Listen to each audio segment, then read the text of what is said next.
Siapa di antara kita yang tidak suka dipuji dan dikenal oleh orang dan lingkungannya? Manusia itu punya kecenderungan suka dipuji jamaah. Itulah yang disampaikan Al-Imam Ibnu Qudamah Al-Maqdisi dalam kitabnya Mukhtasar Minhajul Qasidin, sebuah intisari dari Ihya Ulumuddin, bahwa manusia itu senang banget dipuji. Saya ingin tanya kepada jamaah sekalian, baik yang bapak-bapak dan ibu-ibu sekalian, baik yang millennials, anak muda. Tapi kayaknya di sini anak muda semua nih jamaah sekalian. Iya. Iya. Anak muda semua, cuman beda era aja. Ada yang anak muda di tahun 80-an, ada yang tahun 70, dan ada yang tahun 2019. Coba siapa yang gak suka dipuji? Coba angkat tangan. Yang gak suka dipuji. Yang kalau dipuji marah, coba angkat tangan. Kalau dipuji marah. Ketika ibu-ibu datang terus ada yang muji, "Bu, kok ibu anggun banget pakai hijab merah tersebut?" Jaga omongan ya, gue gak suka. Gitu misalnya, marah dia. Jadi ketika dipuji dia marah. Coba ada gak? Gak ada. Kita semua seneng dipuji. Hadirin yang Allah muliakan, emangnya salah suka dipuji Ustadz? Insya Allah belum salah. Tergantung siapa yang muji dan apa ambisi kita, siapa pihak yang kita incar agar ia memuji kita. Dan untuk menjawab pertanyaan ini, ada baiknya kita mendengar sebuah hadis Nabi SAW, sebuah riwayat yang dikeluarkan Imam Muslim dalam kitab Sahihnya dari Ibnu Jabir. Beliau menyampaikan, kana Umar bin Al-Khattab radhiyallahu ta'ala an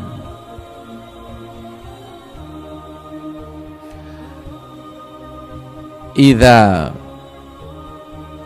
ata alaihi amdadu ahli Yaman. Umar bin Khattab radhiyallahu ta'ala an, apabila kedatangan sekelompok orang dari negeri Yaman,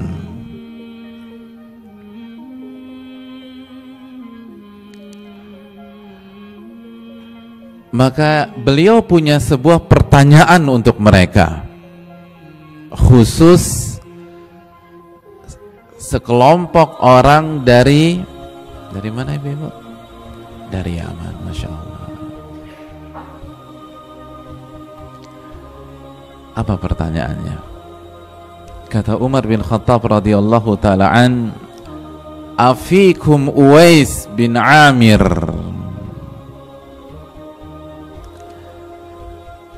Siapakah di antara kalian yang bernama Uwais bin Amir?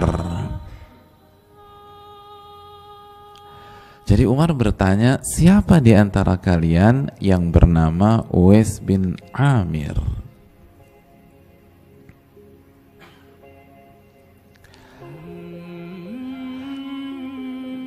Dan seringkali tidak ada yang ngaku, hadirin. Tidak ada yang angkat tangan. Dan memang karena di rombongan itu tidak ada yang bernama Uwais bin Amir.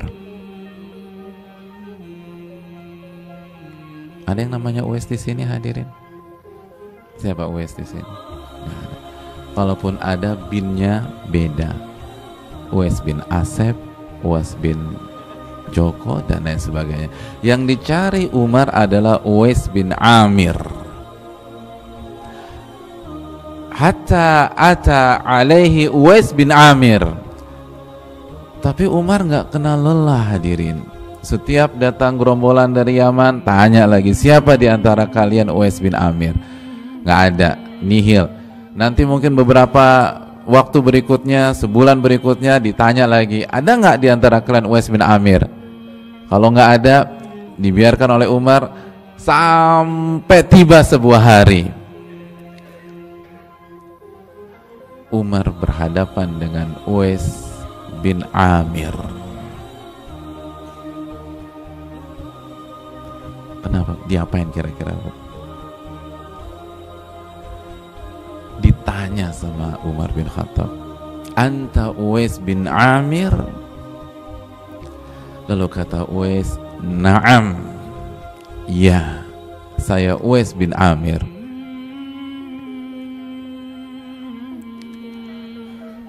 Lalu Umar melemparkan pertanyaan kedua, min muradin min qaran? Engkau Uwais bin Amir dari Murad dan Qaran, ya, sebuah wilayah di Yaman, sebuah kabilah. Kata Uwais, iya, itu saya. Uwais juga bingung, kenapa nih, gitu loh. Bayangkan jemaah, kalau antum jadi Uwais terus ditanya oleh Umar bin Khattab radhiyallahu ta'ala an. Oh, grogi ini, hadirin. Ini ada apa nih? Lalu Umar melemparkan pertanyaan ketiga, memborbardir Uwais dengan pertanyaan demi pertanyaan. Kata Umar di pertanyaan ketiga, wa kana bika baras fabara'ta minhu illa mawdi'a dirham. Engkau kan Uwais bin Amir yang dulu mengidap penyakit kusta, penyakit lepra, kusta atau lepra. Lalu engkau berusaha obati sehingga penyakitmu itu sembuh, kecuali sebesar dirham saja, kecil.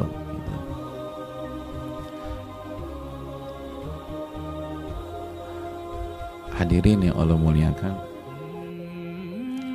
jadi Uwais ini dulunya punya penyakit lepra atau kusta, parah banget. Hampir di sekujur tubuhnya menderita kusta atau lepra tersebut. Terus berdoa kepada Allah Subhanahu wa ta'ala.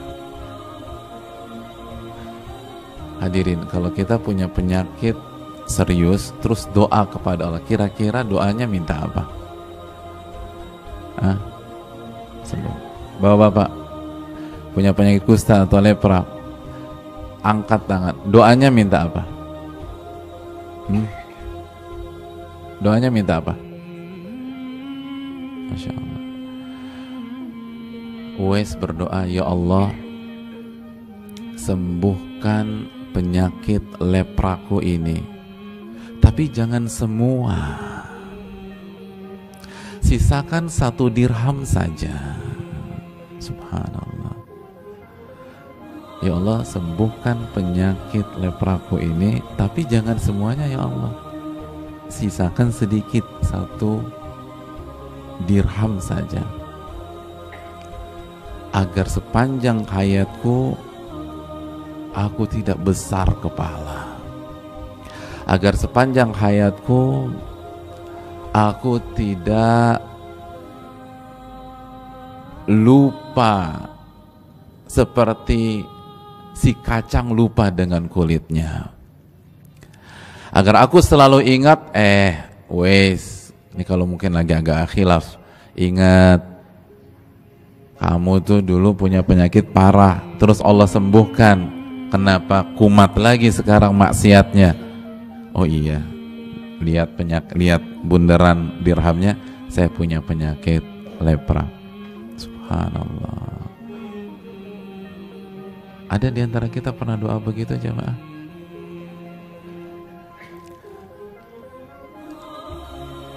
Mohon maaf Bu, CA payudara stadium 4A. Lalu seorang ibu itu berdoa, ya Allah sembuhkan tumor ganas saya, tapi jangan semua ya Allah, sisakan sedikit aja. Subhanallah. Dan orang kayak gitu ada, real. Karena beliau tahu mayoritas manusia tuh nggak bersyukur kepada Allah Subhanahu wa ta'ala. Allah berfirman dalam surat Saba ayat 13, wa qalilun min ibadiyasy syakur, sedikit dari hamba-hambaku yang bersyukur, gak banyak. Beliau khawatir lalai, beliau khawatir lupa, kan gitu ya hadirin. Begitu divonis penyakit berat, langsung bangun jam setengah tiga malam, sujud sama Allah, nangis sama Allah Subhanahu wa ta'ala, taubat-taubatan nasuha, terus buat janji sama Allah, ya Allah aku janji Allah, kalau engkau sembuhkan penyakitku aku akan taubat, aku akan jadi jamaah tetap Masjid Sunda Kelapa, bukan hanya sholat Jumat tapi sholat subuh, zuhur, asar, maghrib, isya. Iya, ketika divonis. Tapi begitu Allah sembuhkan, lupa hadirin. Berubah, jadi jamaah tetap Masjid Sunda Kelapa pada saat sholat Idul Fitri aja, gitu dah. Sholat 5 waktu nggak ada ke masjid. Sholat Id setahun sekali. Kenapa? Pas sembuh.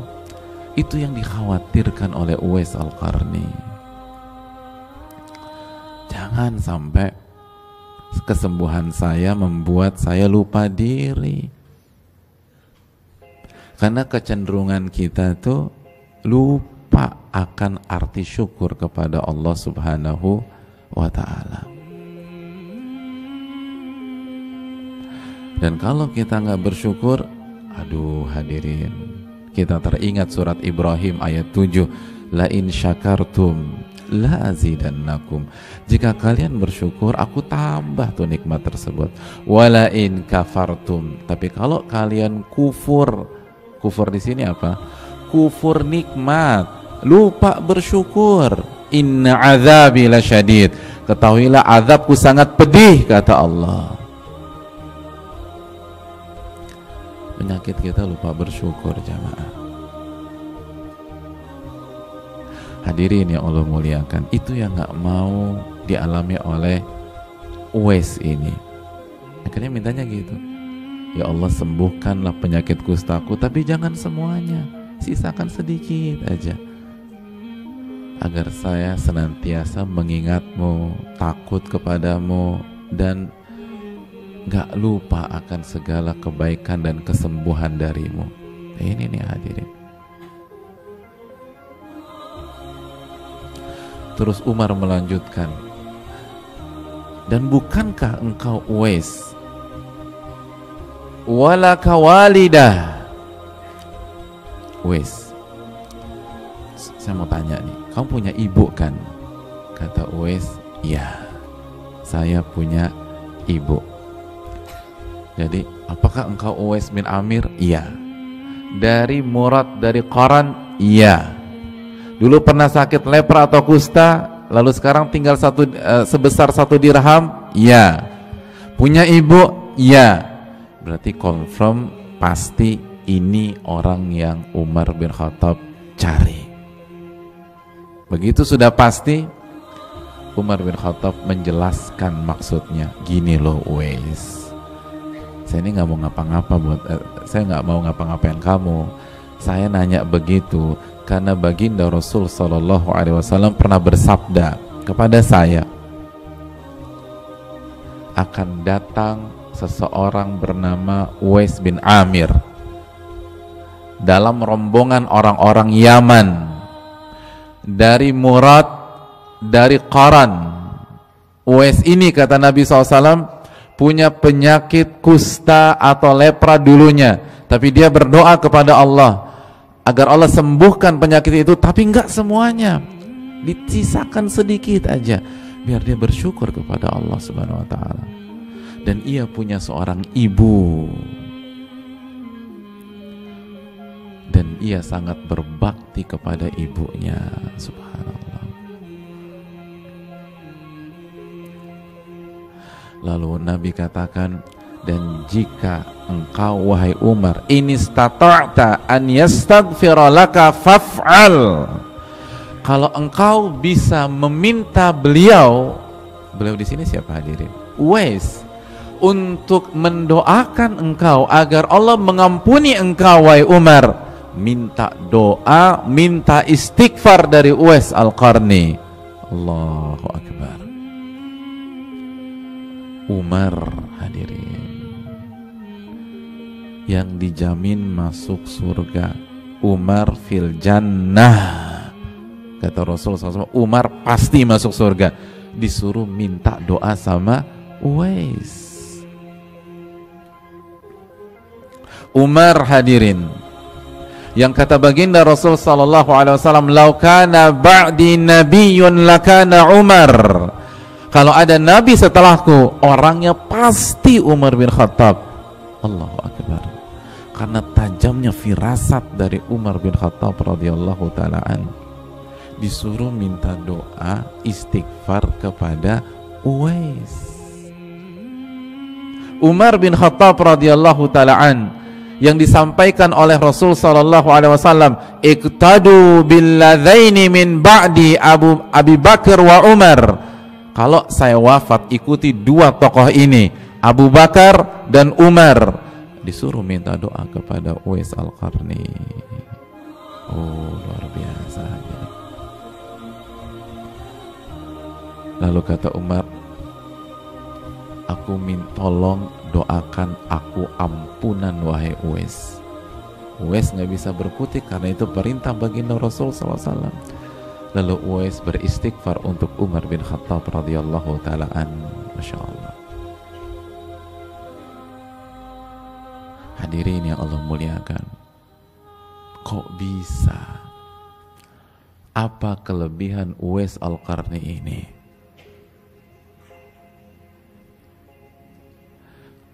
Beliau bukan sahabat Nabi SAW. Beliau seorang tabi'in. Beliau tidak terkenal. Beliau bukan ulama. Bukan ulama beliau. Coba cek buku-buku tafsir klasik, cek tafsir Uwais Al-Qarni, insya Allah nggak ketemu atau susah didapatkan. Kita akan ketemu tafsirnya Al-Imam Mujahid, kita akan ketemu tafsirnya Imam Qatadah, tapi tafsirnya Uwais tidak. Coba cek buku-buku fikih klasik, cek pendapat Uwais Al-Qarni dalam sholat, dalam puasa, dalam haji, susah kita ketemunya jamaah. Kita akan ketemu pandangannya Sa'id bin Musayyib, pandangannya Hasan Al-Basri, pandangannya Sufyan Ats-Tsauri. Tapi baginda Rasul sallallahu alaihi wasallam bersabda, inna khairat tabi'in rajulun yuqalu lahu Uwais. Dalam hadis Muslim, tabi'in terbaik, sekilas info, tabi'in itu generasi setelah para sahabat. Tabi'in terbaik adalah seseorang yang bernama Uwais Al-Qarni. Allahu Akbar. Kenapa demikian hadirin? karena amalan hati beliau. Itu yang buat. Karena amalan hati beliau, bukan karena kecerdasan beliau, karena keikhlasan beliau, bukan karena kepintaran beliau, bukan karena kehebatan beliau menghafal ayat atau hadis, bukan karena kehebatan beliau menguasai ilmu fikih. Hadirin, ilmu fikihnya Uwais nggak ada apa-apanya dibanding ilmu fikihnya Sa'id bin Musayyib, seorang pakar fikih nomor 1 di masa tabi'in. Tapi apa? Tapi Uwais punya amalan hati yang luar biasa, jamaah. Dari sini kita mengambil pelajaran besar. Pentingnya kita menjaga amalan-amalan hati. Uwais Al-Qarni, salah satu amalan hatinya, jamaah, tidak mau terkenal di bumi. Allahu Akbar. Beliau ingin terkenal di penduduk langit dan di atas langit. Masya Allah. Hadirin, ini wali Allah. Umar disuruh minta doa dengan beliau. Nabi SAW mengatakan beliaulah tabi'in terbaik di dunia. Setelah Umar bin Khattab ketemu Uwais Al-Qarni, Umar tanya kepada Uwais, "Aina turid?" "Uwais, engkau mau kemana habis ini?" Apa kata Uwais Al-Qarni? "Saya mau ke Kufah, wahai Umar." Saya mau ke mana? Ke Kufah. Saya ingin tanya, Kufah itu sebelah mananya Tanah Abang, ibu-ibu? Ya, sebelah sono. Bagus, betul, bahasa diplomasi. Kufah itu di Irak. Uwais mau ke Irak. Yang nanya Khalifah Umar. Umar bilang, "Ala aktubu laka ila amiliha." Uwais, Anda kan mau ke Irak. Saya mohon izin nih, boleh nggak saya tulis surat rekomendasi ke gubernur Irak? Biar apa? Biar apa, Bu? Biar ditangkap? Bukan. Biar dapat fasilitas. Biar lewat fast track. Kalau bahasa kita nggak lewat imigrasi lagi, langsung, hadirin. Biar disambut pakai red carpet. Dan red carpet, Masya Allah. Masjid Sunda Kelapa udah red carpet, Masya Allah. Gimana nih? Saya tulis ya. Biar ada ya. Biar dapat hotel gratis. Biar dapat pengawalan VVIP. Biar kemana-mana dijaga oleh patwal. Gimana? Saya tulis ya. Hadirin, kalau antum jadi Uwais, bapak-bapak, ibu-ibu sekalian, gimana menghadapi Umar bin Khattab radhiyallahu ta'ala an? Terima apa enggak? Hah? Jujur. Kalau enggak jujur masuk neraka. Masya Allah. Hah? Terima apa enggak? Terima. Oh, kenapa lo terima? Kan gua nggak minta. Kan Umar yang nawarin, nggak enak lah nggak menghargai Umar bin Khattab radhiyallahu ta'alaan. Sebenarnya sih gue nggak mau juga, gue pengennya zuhud-zuhud aja. Tapi kan Umar udah nawarin. Kan lo juga tahu Umar rada-rada galak dikit kalau lagi emosi. Gue takut, ya udah gue terima aja. Apa kata Uwais? La an akuna fi gharba'in nas ahabba ilayya. Umar, terima kasih banyak atas penawaran engkau, tapi kalau aku boleh milih, aku jadi orang awam, gak dikenal, gak ada yang nganggap aku, dan aku berjalan bersama orang-orang bawah, orang-orang yang ada di masyarakat, itu lebih aku cintai daripada menggunakan fasilitas darimu. Subhanallah. Ini dunia dibuka sama Umar. Gimana? Saya kasih memo ya? Enggak. Saya mau jalan aja. Saya mau ngantri imigrasi aja, nggak usah pakai fast track. Saya mau santai-santai aja, nggak perlu disambut pakai red carpet, nggak usah. Ya Allah, itu lebih aku sukai. Subhanallah. Nggak mau dihormati oleh manusia, nggak ingin disanjung sama manusia, nggak ingin dijemput sama manusia, nggak ingin didewa-dewakan oleh manusia.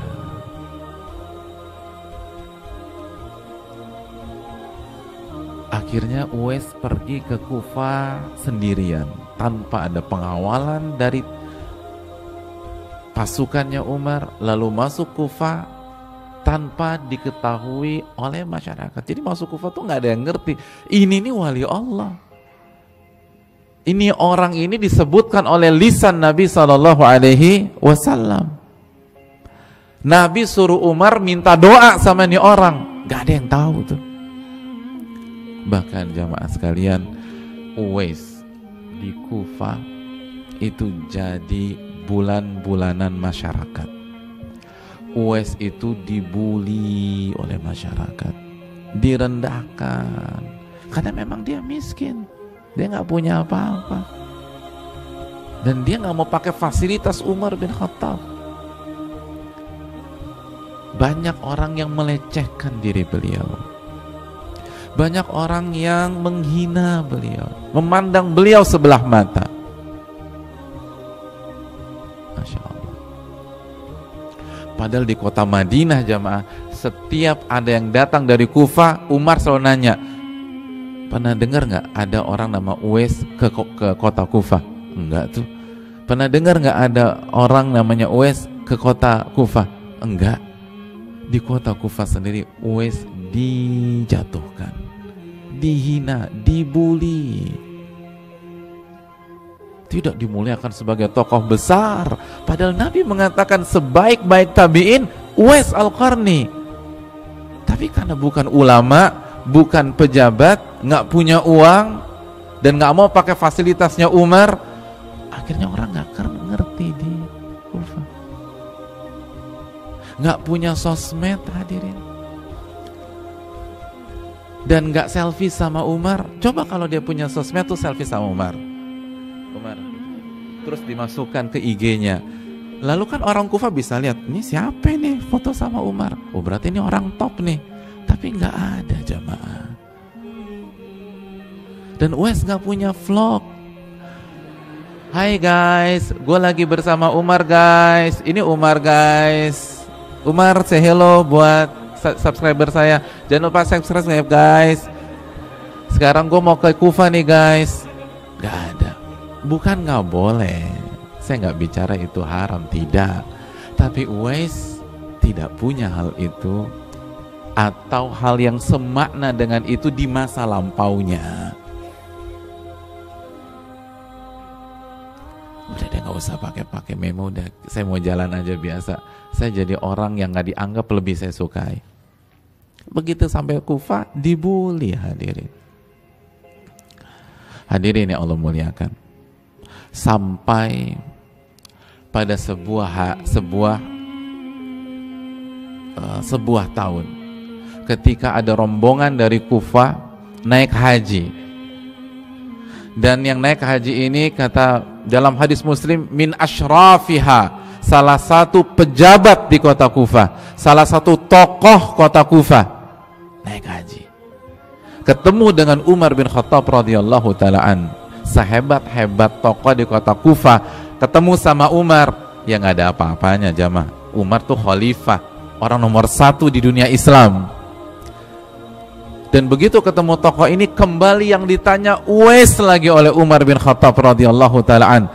Saya mau tanya sama kamu, yang namanya ketemu orang nomor 1 kan ciut. Iya pak, iya pak, siap gitu. siap perintah, siap perintah, siap perintah, kan gitu bahasa sekarang. Pokoknya ada siap perintah aja deh.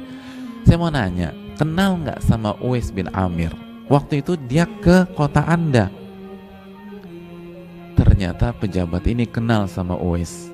Kata pejabat ini, taraktuhu raffal bait khalilal mata'. Saya tahu dia kan orang miskin di tempat saya. Dia tuh rumahnya reot, gubuk, dan nggak punya aset, nggak punya duit, nggak punya fulus, nggak punya harta. Kenapa nanya orang kayak begitu? Dia bukan siapa-siapa. Saya pikir mau tanya pejabat A, pejabat B, pejabat C. Kenapa nanya Uwais? Dia tuh bukan siapa-siapa, saya tahu. Lalu Umar langsung memberikan sabda Nabi SAW. Anda tahu nggak? Rasul Sallallahu Alaihi Wasallam itu pernah bersabda, akan datang seseorang dari Yaman.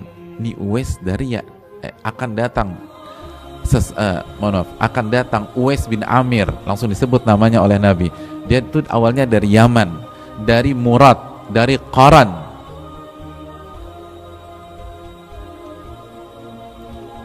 Jadi Uwais itu tuh dari sana. Terus Nabi mengatakan dia punya penyakit kusta atau lepra di sekujur tubuhnya. Lalu dia berdoa kepada Allah agar Allah sembuhkan. Tapi enggak semuanya, enggak sehat 100%, tapi sisakan sebesar 1 dirham. Lalu dia punya ibu dan dia berbakti kepada kedua orang tuanya atau kepada ibunya.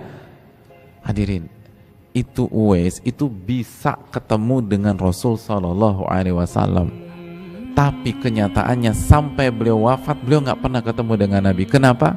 Atau sampai Nabi wafat, beliau nggak ketemu dengan Nabi SAW. Kenapa? Karena ibunya nggak bisa ditinggal. Beliau lebih milih ibunya daripada bertemu dan melihat Nabi SAW. Kenapa demikian?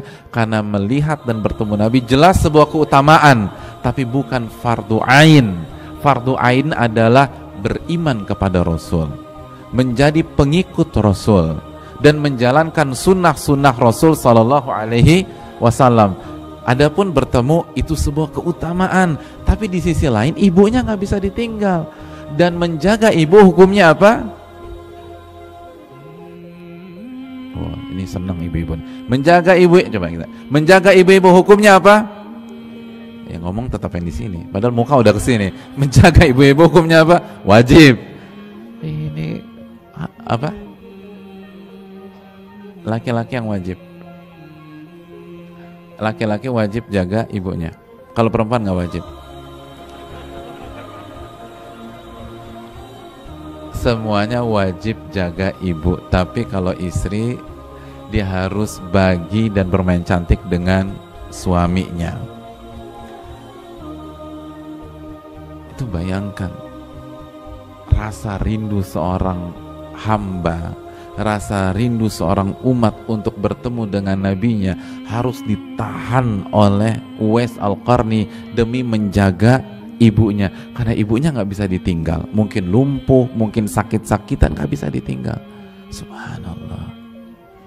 Itu ketemu Nabi Sallallahu Alaihi Wasallam, nggak dilaksanakan karena jaga siapa?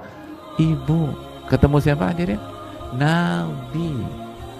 Ketemu Nabi, bukan nonton konser, bukan nonton bola di stadion, bukan hangout sama teman-teman, bukan clubbing walaupun orang tua udah wanti-wanti jangan keluar malam. Ini ketemu Nabi Sallallahu Alaihi Wasallam. Enggak. Tapi karena itulah beliau jadi utama, beliau jadi mulia. Lalu dilanjutkan, lalu kata Umar, denger nih wahai pejabat Kufah, lalu Rasul SAW, Rasul kita bilang, kalau anda bisa minta doa sama Uwais, minta doa sama Uwais. Itu pejabat Kufah terbelalak. Ya Allah, ternyata tuh orang wali Allah, itu orang dipuji sama Rasul Sallallahu Alaihi Wasallam. Maka begitu selesai haji, orang ini langsung pulang ke Kufah. Dan sampai di Kufah, beliau datangi Uwais Al-Qarni. Lalu begitu sampai Uwais Al-Qarni, tidak ada basa-basi, langsung kata ini pejabat, wahai Uwais, tolong doakan saya.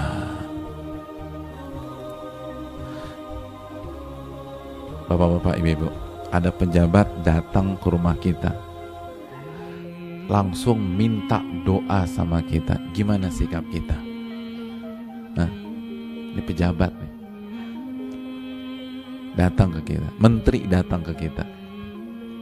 Hah? Kenapa? Kenapa, Bu? Gimana, Bu? Silakan. Masya Allah. Ya, Masya Allah. Menteri baik, menteri baik. Nah, kasih doa. Kalau menteri sedang-sedang saja, doain aja, Bu, doain biar dia dapat hidayah, sehingga dari sedang-sedang saja jadi baik gitu kan. Sebagaimana Nabi mendoakan orang-orang Taif yang nyebelin itu. Kita lanjutkan. Tapi Uwais mengelak. Kenapa? Karena beliau berusaha menutupi jati dirinya. Beliau nggak mau terkenal. Beliau katakan, loh, bukannya kebalik ya Pak? Bapak kan baru saja pulang dari safarin saleh. Bapak kan baru pulang dari ibadah haji. Harusnya Bapak yang doakan saya. Kata para ulama, ini menunjukkan bahwa doa orang yang baru pulang haji mustajab. Iya, mustajab. Jadi kalau orang pulang haji minta doa, jangan minta korma. Korma gampang di Tanah Abang. Ini minta korma sama kacang Arab, itu gampang. Minta doa. Lihat Uwais, kebalik, Bapak dari ibadah haji, Bapak yang doain saya, itu haji yang mabrur diijabah sama Allah. Lalu kata tuh pejabat, didesek lagi, enggak, Anda yang harus doakan saya. Enggak, Bapak yang harus doakan saya.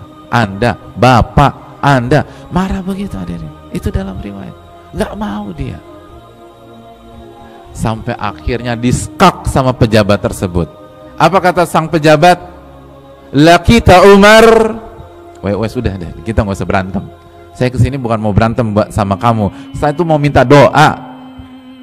Gini aja, simpel. Wes, jujur, engkau sudah bertemu dengan Umar bin Khattab atau belum? Begitu dengar pertanyaan itu, Uwais tahu ini adalah skakmat. Udah nggak bisa ngapa-ngapain lagi. Ini bukan skakster lagi, ini skakmat.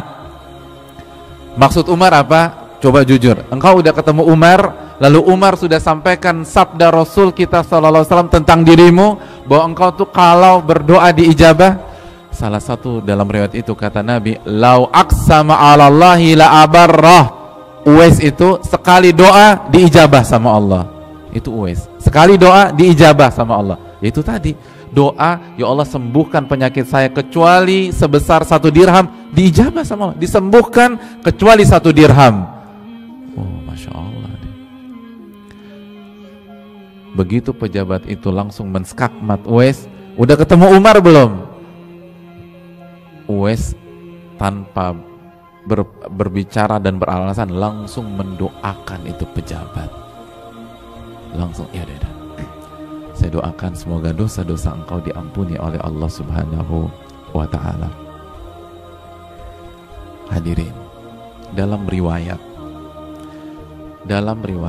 Umar bertemu dengan orang Kufah yang selama ini menghina Uwais, merendahkan Uwais, menjatuhkan Uwais dan membuli Uwais.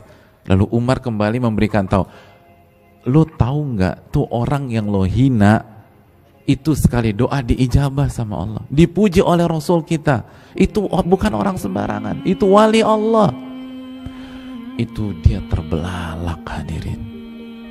Lalu begitu pulang ke Kufah langsung cari Uwais sebelum pulang ke rumahnya. Jadi sebelum pulang ke rumah Uwais dulu nih orang. lalu berbicara, saya mohon maaf banget Uwais, saya tuh ketemu Umar bin Khattab radhiyallahu ta'ala ternyata saya salah selama ini, saya keliru besar merendahkan engkau, membuli engkau. Umar sudah menceritakan bagaimana Rasul SAW mengagumi dan mengangkat dirimu. Sekarang dari lubuk hati yang paling dalam, tolong doakan saya wahai Uwais. Jamaah, kalau bapak-bapak ibu-ibu jadi Uwais, kira-kira kita doain gak nih orang?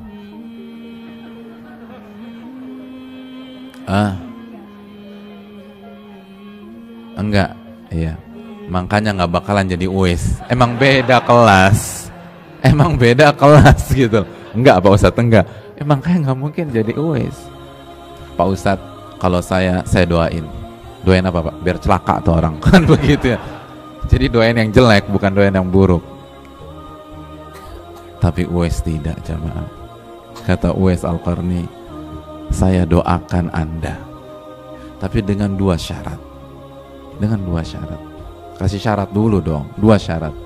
Kira-kira kalau antum jadi Uwais, ini udah dikasih bocoran nih, Uwais doain. Tapi dengan 2 syarat. Apa 2 syarat itu? Apa? Turun dari jabatan. Ya Allah.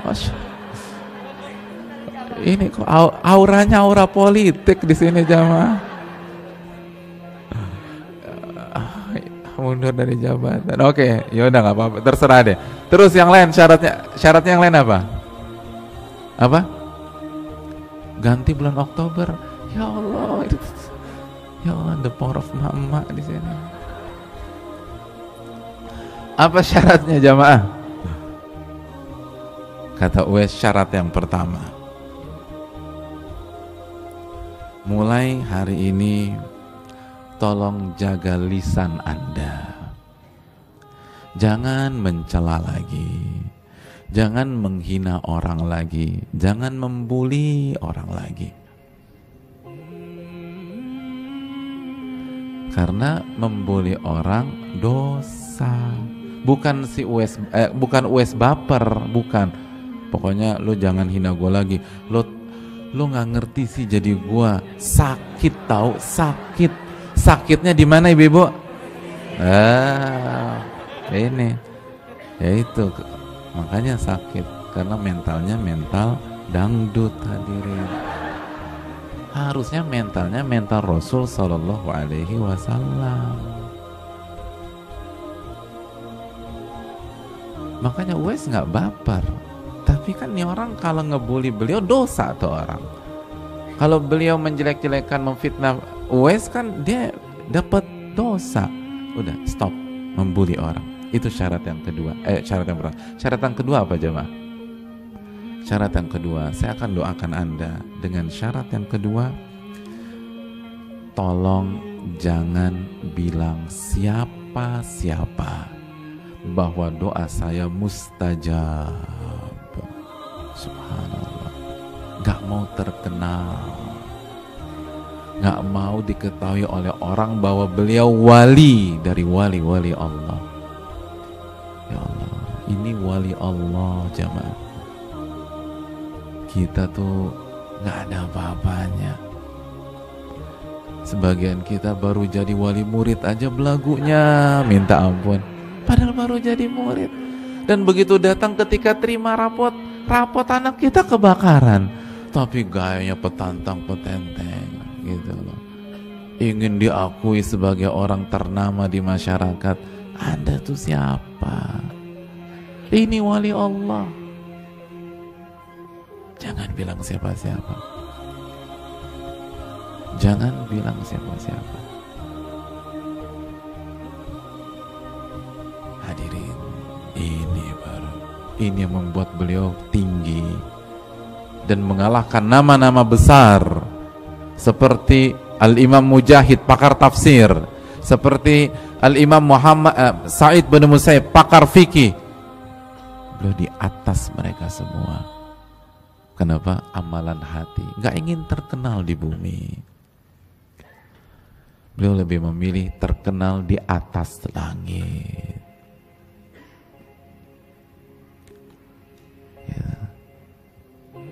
Beliau nggak suka update status, hadirin, demi menjadi pusat perhatian orang. Beliau nggak ingin eksis di sosmed hanya untuk menunjukkan popularitas. Hadirin, sosmed nggak masalah, ganti status nggak masalah, tapi apa niatnya? Kalau niatnya untuk mengedukasi, niatnya untuk memberikan pencerahan, memberikan ilmu, memberikan wawasan, gak ada masalah. Innamal a'malu binniyat. Tapi kalau kita cari popularitas, aduh hadirin, itu bukan gayanya para ulama,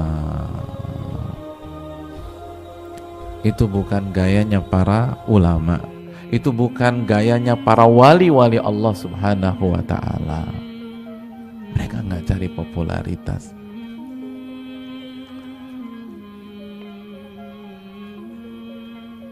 Hadirin, salah satu ulama besar mazhab Syafi'iyah, Al-Imam Al-Mawardi, penulis kitab Ahkamus Sultaniyah dalam ilmu politik Islam, penulis kitab Adabud Dunya Waddin dalam ilmu zuhud dan tazkiyatun nufus, dan buku-buku yang lain. Itu menariknya, buku-buku beliau dicetak, diterbitkan setelah beliau wafat. Setelah beliau wafat. Adapun ketika beliau hidup, seluruh buku beliau hanya berupa manuskrip-manuskrip saja. Kenapa demikian? Karena beliau takut bukunya jadi bestseller. Allah. Dan kalau bukunya jadi bestseller, beliau jadi terkenal. Dan khawatir niatnya nggak ikhlas.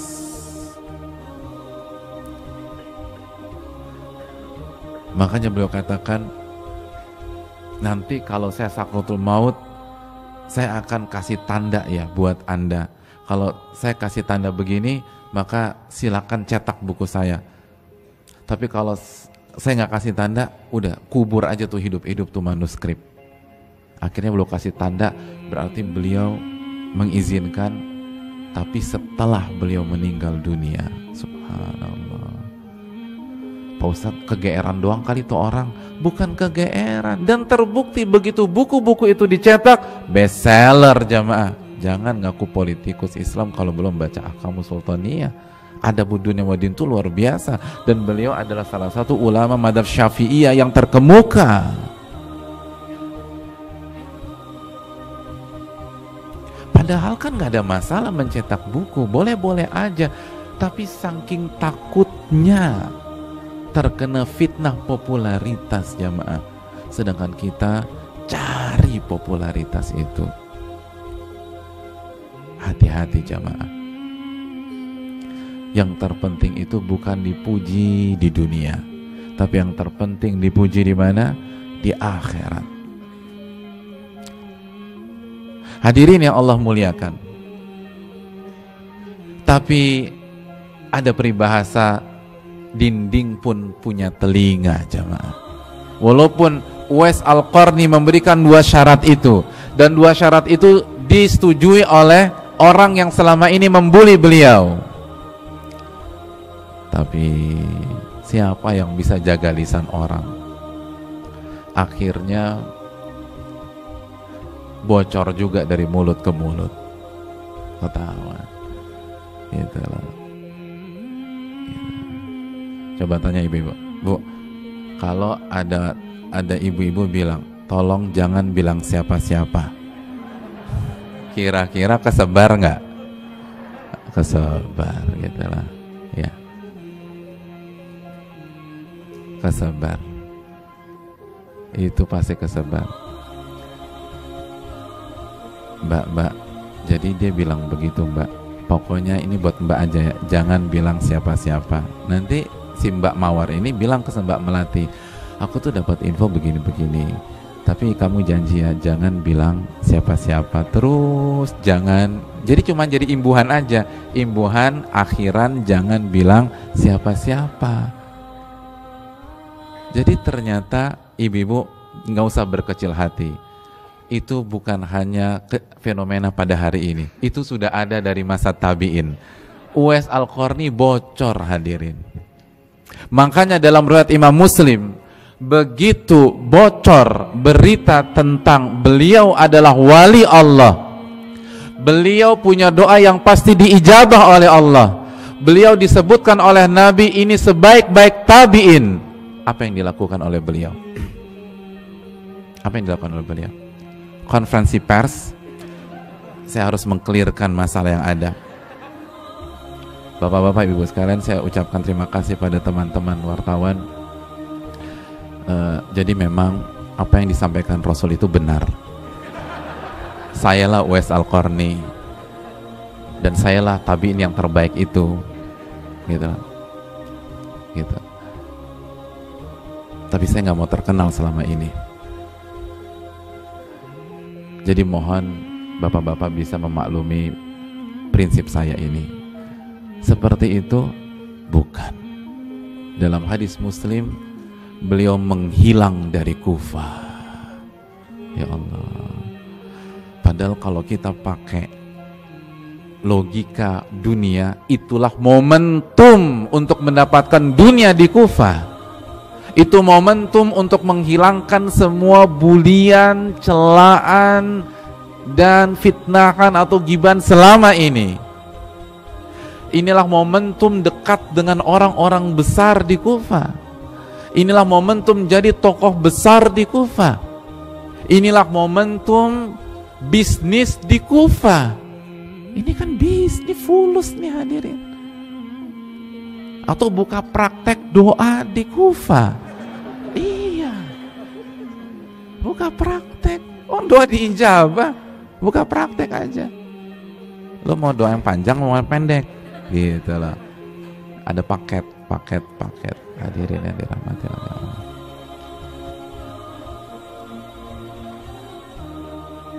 Tapi itu tidak beliau lakukan. Walaupun sekali lagi beberapa contoh komparasi yang saya sampaikan, hukumnya nggak haram loh. Hukumnya nggak haram jika niatnya benar dan untuk kemaslahatan. Tapi yang ingin kita garis bawahi di sini adalah bagaimana rasa takut Uwais terhadap popularitas, tidak ingin terkenal. Walaupun sebagian hal tersebut adalah prinsip pribadi beliau, tidak bisa dipukul rata. Tapi kita harus tahu, khususnya pada hari-hari ini, di mana kita digandrungi oleh fenomena ingin terkenal dan ingin populer. Hadirin, intinya bukan jadi populer atau terkenal, tapi yang jadi masalah ambisi jadi orang terkenal dan populer. Al-Imam Abu Nuaim itu menyatakan sebuah kaidah, man kariha syuhrah ishtahar. Barang siapa yang enggak suka dengan popularitas, justru nanti dia akan populer tapi dengan cara yang elegan. Itu dinukilkan oleh Imam Abu Nuaim dalam kitabnya Hilyatul Aulia. Ya simpel aja deh, siapa orang yang paling populer? Rasul Shallallahu Alaihi Wasallam. Tapi Rasul nggak punya ambisi jadi terkenal. Uwais Al-Qarni jadi terkenal nggak jamaah? Jadi terkenal, tapi beliau nggak mau populer. Ini ambisi, jangan hadir. Baik anak-anak muda, para milenials, generasi Z, atau bapak-bapak dalam karir dan bisnisnya, ataupun ibu-ibu sekalian. Di dunia kantin sekolah, di dunia arisan, di dunia PKK, jangan punya ambisi untuk populer. Beliau jadi besar karena beliau tidak ingin popularitas. Tapi justru dengan cara itulah beliau populer, dengan elegan, dengan berkelas. Sampai hari ini kita baca sabda Nabi, inna khairat tabi'in rajulun yuqalu lahu Uwais. Sebaik-baik tabi'in seseorang yang bernama Uwais Al-Qarni. Itu Uwais bin Amir. Nah itu betul. Oleh karena itu jamaah sekalian, itulah cerita singkat tentang sirahnya Uwais bin Amir Al-Qarni yang semoga menginspirasi kita. Kenapa jamaah? Karena dari kisah ini terbukalah pikiran kita bahwa kita bisa menjadi yang terbaik walaupun bukan seorang ulama, walaupun kita bukan orang kaya, bukan pejabat, bukan tokoh Islam yang terkenal luas. Kita hanyalah orang awam. Tapi kalau kita menata hati kita berusaha bersyukur kepada Allah sebagaimana Uwais bersyukur. Ibu-ibu jadi istri yang bersyukur. Berapapun uang belanja dari suami, syukuri, hadirin. Gitu. Jangan banyak ngeluh, Masya Allah. Kenapa? Kalau nggak cukup, syukuri. La in syakartum la azidannakum. Kalau kalian bersyukur, ditambah nanti sama Allah. Gitu. Jadi kalau nggak cukup, bukan komplain. Nggak ada ayat la in komplentum la azidannakum. Nggak ada. Jika kalian komplain, protes, aku tambah. Nggak ada ayat begitu. La in syakartum. Jika kalian bersyukur, aku akan tambah. Ini kesempatan besar. Jaga hati kita, jaga keikhlasan. Apapun yang kita perbuat, yang kita cari adalah pujian siapa hadirin? Allah Subhanahu wa ta'ala. Lihat Nabi SAW, beliau berhasil karena ikhlas kepada Allah. Makanya hadirin, kata Al-Imam Ibnu Qudamah, yang menghancurkan kita itu karena ingin dipuji dan takut dicela oleh manusia. Itu yang bikin hancur. Jadi kalau nggak mau hancur, jangan senang dipuji. Begitu kita nggak senang dipuji orang, maka otomatis begitu orang mencela kita, kita tidak akan galau. Dan itulah orang yang ikhlas. Kata para ulama, orang yang ikhlas itu an yastawiya indahu al-madahu wa dham. Orang yang baginya sama saja antara pujian dan celaan, nggak ada bedanya. Nggak ada bedanya.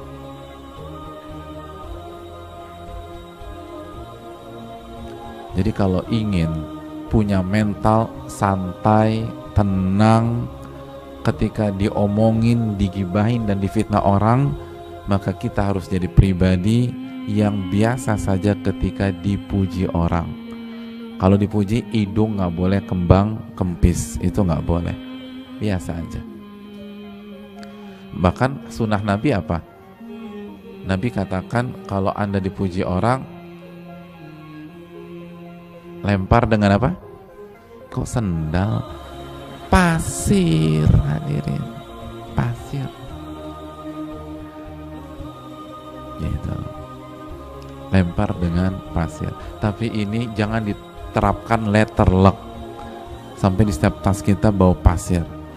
Lempar sembur, lempar sembur. Jangan. Tapi ini dipahami bahwa hati-hati dengan pujian. Jangan senang.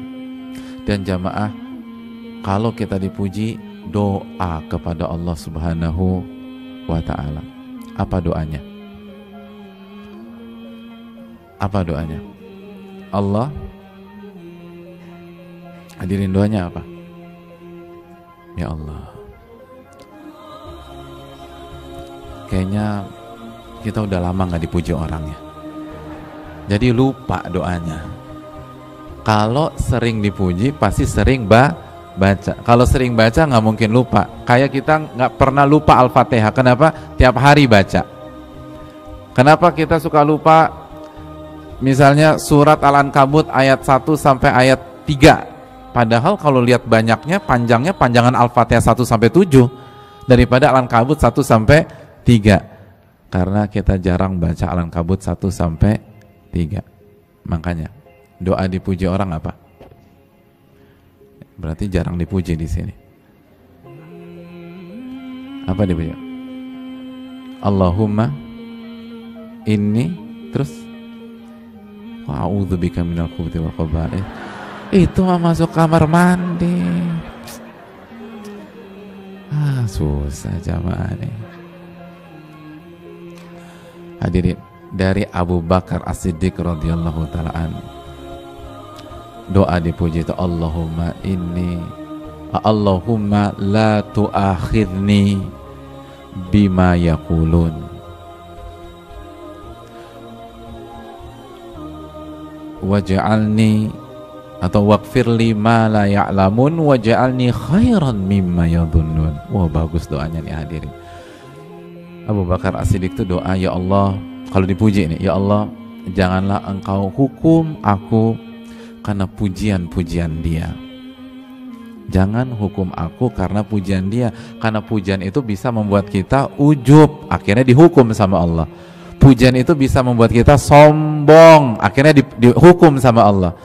Pujian itu bisa membuat kita ria, dan akhirnya dihukum sama Allah. Makanya doanya, ya Allah, janganlah engkau hukum aku disebabkan apa? Pujian-pujian dia. Terus, ya Allah, maafkanlah kesalahan-kesalahan aku yang tidak diketahui oleh si pemuji tersebut. Simpel aja jamaah. Orang tuh muji kita karena mereka nggak tahu dosa-dosa kita. Kalau mereka tahu dosa kita, mereka akan tarik lagi pujian tersebut. Iya, mohon maaf bro, nggak jadi gitu nanti kata dia. Karena tahu ternyata kita banyak dosa. Makanya kata para ulama gini, kalau ada orang yang memuji Anda, ketahuilah dia bukan memuji kehebatan Anda, tapi ia baru saja memuji kehebatan Allah dalam menutupi aib-aib Anda. Oh, Masya Allah. Jadi sebenarnya yang dipuji bukan kita, tapi kehebatan Allah dalam menutupi aib-aib kita. Kalau Allah buka aib kita, nggak ada yang muji kita. Jadi ya Allah, aku meminta tolong engkau hapuskan dosa-dosaku yang mereka nggak tahu. Lalu terakhir, waj'alni khairan mimma yadhunnun, dan jadikanlah aku lebih baik daripada pujian mereka. Masya Allah, jadikanlah aku lebih baik daripada pujian mereka. Ya Allah, mas soleh banget. Waj'alni khairan mimma yadhunnun, jadikanlah aku lebih soleh daripada pujian tersebut. Dengan demikian kita bisa meningkatkan kualitas iman dan takwa kita, sebagaimana Uwais Al-Qarni mendapatkan hal itu semua, dan kita bisa membuat doa-doa kita gampang diijabah oleh Allah Subhanahu wa ta'ala. Sebagaimana doa Uwais Al-Qarni, sekali berdoa diijabah sama Allah. Dan yang terakhir jamaah, bagi kita yang hanya orang-orang kecil atau punya teman atau saudara yang secara dunia orang-orang kecil, jangan pernah meremehkan orang-orang kecil tersebut. Dan kalau kita orang kecil, jangan pernah minder, karena kesempatan untuk terkenal di atas langit terbuka besar. Saya tutup dengan hadits Nabi SAW, riwayat Imam Muslim. Nabi bersabda, rubba ash'atha akbara madfu'in bil abwab lau aqsama 'alallahi la abarrah. Betapa banyak orang yang rambutnya berantakan, tubuhnya penuh dengan debu. Maksudnya apa? Orang miskin, orang kecil, mau mandi aja susah, nggak bisa beli sampo, rambutnya berantakan, berdebu. Madfu'in bil abwab, kalau dia mengetuk pintu rumah masyarakatnya, nggak ada yang mau membukain pintu buat dia. Diketok nih, assalamualaikum, terus tuan rumahnya ngintip, siapa nih yang assalamualaikum? Ya dia lagi, paling mau minjem duit, kan begitu ya. Jadi nggak dibukain, karena udah muka orang susah. Ini pasti ada maunya nih, udah orang suudzon sama dia, padahal dia nggak maksud apa-apa, dia nggak mau pinjem duit, dia mau silaturahim aja, nggak dibukain. Jadi kalau dia ketuk pintu rumah warga atau lingkungannya, nggak ada yang mau bukain pintu rumah mereka. Tapi apa kata Nabi SAW? Lau aqsama 'alallahi la abarrah. Tapi sekali mengetuk pintu langit, berdoa kepada Allah, Allah langsung ijabah doa-doanya. Allahu Akbar. Ini kesempatan bagi kita untuk memperbaiki hubungan dengan yang punya alam semesta ini dan tidak berkecil hati walaupun kita nggak punya apa-apa, karena kesempatan kita besar untuk bersaing dengan ulama-ulama kita, ustadz-ustadz kita, guru-guru kita, dan orang-orang kaya yang nyumbang sana dan nyumbang sini. Asalkan kita tahu caranya, jadilah seseorang seperti Uwais bin Amir Al-Qarni. Ini yang bisa disampaikan jamaah sekalian pada kesempatan yang berbahagia ini. Terima kasih banyak atas atensi dan perhatian, dan sekali lagi terima kasih kepada DKM, Pak Aksa dan seluruh jajaran dan pengurus atas kesempatan yang diberikan. Semoga seluruh pengurus, Pak Aksa dan jajaran, dan bapak-bapak, ibu-ibu sekalian, semuanya diberkahi oleh Allah Subhanahu wa Ta'ala, mendapatkan ilmu yang bermanfaat, rizki yang halal dan thayyibah, dan amalan yang diterima oleh Allah Subhanahu wa Ta'ala. Aqulu qouli hadza, subhanakallahumma bihamdika, asyhadu an la ilaha illa anta, astaghfiruka wa atubu ilaik. Assalamualaikum warahmatullahi wabarakatuh.